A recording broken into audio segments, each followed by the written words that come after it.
para hindi na tawaging worst airport in the world, magsasanib puwersa na ang gobyerno at pribadong sektor sa pagsasaayos ng Ninoy Aquino International Airport o NAIA. At may ulat on the spot tungkol dyan si Ivan Mayrina. Ivan?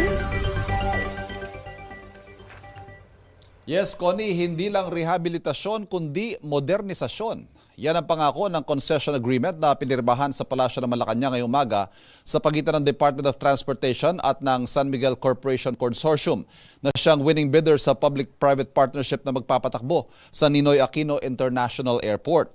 Mismo ang Pangulo sa kanyang talumpati inamin na bilang pangunahing international gateway pa naman ng Pilipinas, lubhang napag-iwanan na ang NAIA sa standards na iba pang international airport sa buong mundo.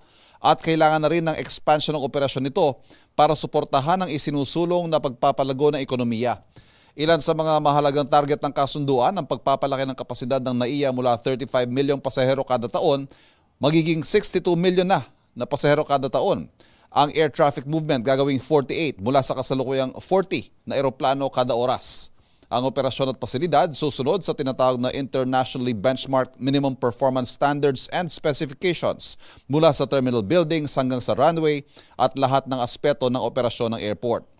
May 15 taon ng concession period at 170.6 billion pesos ang ibubuhos na pondo para rito. Sa unang 6 na buwan daw ng pag-take over ng concessionaire, agaran daw ang mararamdamang pagbabago sa airport. After more than 30 years, the comprehensive modernization of Manila International Airport in partnership with the private sector finally is taking off.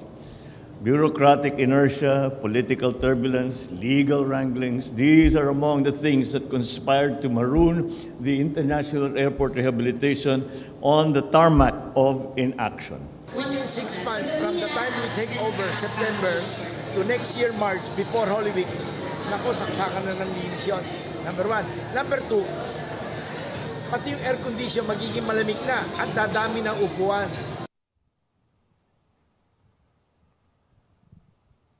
At yan, Connie, ang latest mula dito sa Malacanang. Balik sa'yo. Maraming salamat, Ivan Mayrina. Kapuso, para sa mga maiinit na balita, mag-subscribe sa GMA Integrated News sa YouTube. Sa mga kapuso naman abroad, subaybayan nyo kami sa GMA Pinoy TV at sa www.gmanews.tv.